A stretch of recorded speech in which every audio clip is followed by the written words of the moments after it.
Assalamualaikum warahmatullahi wabarakatuh. Kami dari kelompok 3 akan menjelaskan mengenai manajemen kurikulum yang beranggotakan David Hafila, Siti Mundia, Kak Iko Mela Fasya, Kiki Nafila Nada, dan Sheila Nafila. Ke materi pertama, ada konsep dasar manajemen kurikulum. Nah, apa itu kurikulum? Kurikulum merupakan suatu sistem program pembelajaran yang dimaksudkan untuk mencapai tujuan institusional pada lembaga pendidikan, sehingga kurikulum memegang peranan penting dalam mewujudkan sekolah bermutu dan berkualitas. Nah, adapun pengertian kurikulum menurut para ahli, yang pertama yaitu menurut Rusman. Kurikulum adalah segala upaya sekolah untuk memengaruhi siswa agar dapat belajar baik dalam ruangan maupun luar ruangan. Kemudian yang kedua ada menurut Harton P. Kurikulum merupakan suatu kegiatan yang diberikan kepada siswa di bawah tanggung jawab sekolah. Dan yang ketiga ada menurut Ramayulis. Kurikulum adalah salah satu komponen yang sangat menentukan dalam suatu sistem pendidikan. Nah, dapat disimpulkan bahwa kurikulum adalah seperangkat rencana dan pengaturan mengenai tujuan, isi, dan bahan pelajaran serta digunakan sebagai pedoman penyelenggaraan kegiatan pembelajaran agar untuk mencapai tujuan pendidikan secara efektif dan efisien. Nah, kemudian apa itu manajemen kurikulum? Manajemen kurikulum merupakan sistem pengelolaan atau penataan terhadap kurikulum secara kooperatif, komprehensif, sistematik, dan sistematis yang dijadikan acuan oleh lembaga pendidikan dalam rangka mewujudkan ketercapaian tujuan kurikulum atau tujuan pendidikan.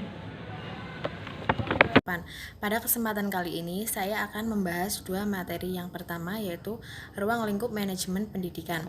Dalam konteks kurikulum tingkat satuan pendidikan, pengembangan kurikulum di sekolah terdiri dari 4 tahap, yaitu tahap perencanaan, tahap pengembangan, tahap implementasi atau pelaksanaan, serta tahap evaluasi atau pendidikan. Pada tahap evaluasi ini dikembangkan oleh BSNP, yaitu standar kompetensi lulusan, standar isi, pengembangan silabus, serta RPP. Kemudian manajemen mutu berbasis sekolah. Manajemen peningkatan mutu berbasis sekolah merupakan pendekatan baru dalam pengelolaan pendidikan yang lebih menekankan pada kemandirian kreativitas sekolah tersebut. Kemudian materi yang kedua yaitu prinsip dan fungsi manajemen pendidikan. Menurut Sanjaya, Prinsip kurikulum dibagi menjadi 5. Yang pertama ada prinsip relevansi, yang kedua prinsip fleksibilitas, prinsip kontinuitas, efektivitas, serta efisiensi. Menurut Sanjaya, fungsi manajemen kurikulum dibagi menjadi 6, yaitu fungsi penyesuaian, fungsi integrasi, fungsi diferensiasi, fungsi persiapan, fungsi pemilihan, serta fungsi diagnostik. Mengenai materi komponen kurikulum dan perencanaan kurikulum. Yang pertama, komponen kurikulum. Komponen-komponen yang membentuk sebuah kurikulum terbagi menjadi 4.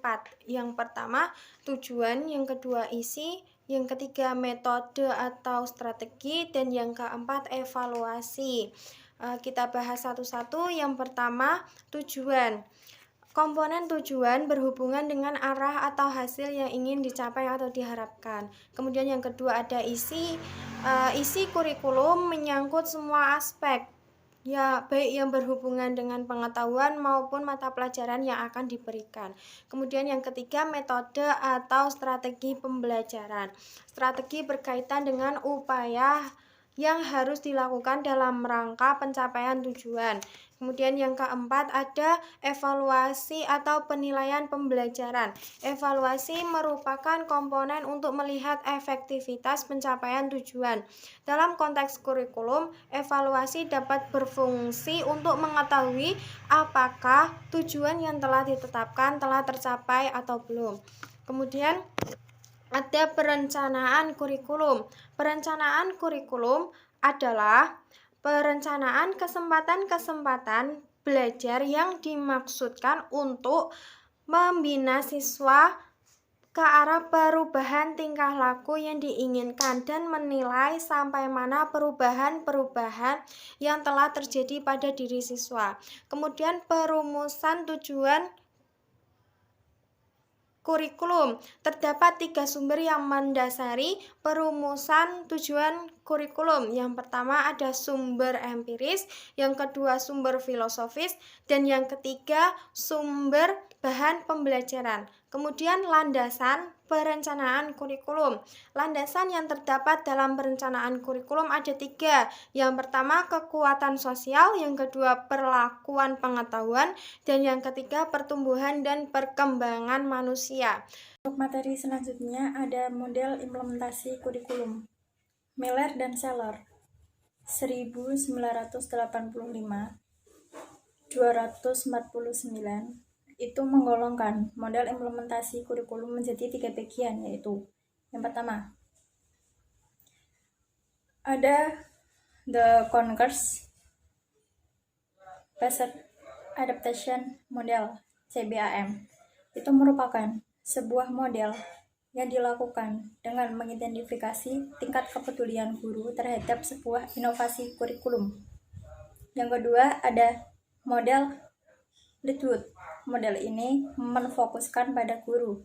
Asumsi model ini adalah A. Setiap guru mempunyai kesiapan yang berbeda. B. Implementasi merupakan proses timbal balik. C. Pertumbuhan dan perkembangan dimungkinkan adanya tahap individu untuk identifikasi. Kemudian yang terakhir ada model Tory. Model ini untuk menggugah masyarakat mengadakan perubahan. Dengan model ini diharapkan adanya minat guru untuk memanfaatkan perubahan. Di sini saya akan menjelaskan tentang 2 materi. Yang pertama, pengembangan isi kurikulum. Pengembangan isi kurikulum di sini berupa tabel ya. Tabelnya seperti ini. Bisa teman-teman lihat di buku ajar yang sudah diberikan. Dan yang kedua, evaluasi isi kurikulum. Evaluasi isi kurikulum merupakan pemeriksaan secara terus-menerus untuk mendapatkan informasi yang meliputi siswa, guru, program pendidikan, proses pembelajaran untuk mengetahui tingkat perubahan siswa, dan ketepatan keputusan tentang gambaran siswa dan efektivitas program. Menurut Scriven, evaluasi kurikulum dilakukan dengan cara evaluasi sumatif. Evaluasi sumatif tersebut terdiri dari 2 pendekatan. Yang pertama, pendekatan sistem tertutup, dan yang kedua, pendekatan sistem terobosan. Sekian dari kelompok kami, kurang lebihnya mohon maaf. Terima kasih atas perhatiannya. Wassalamualaikum warahmatullahi wabarakatuh.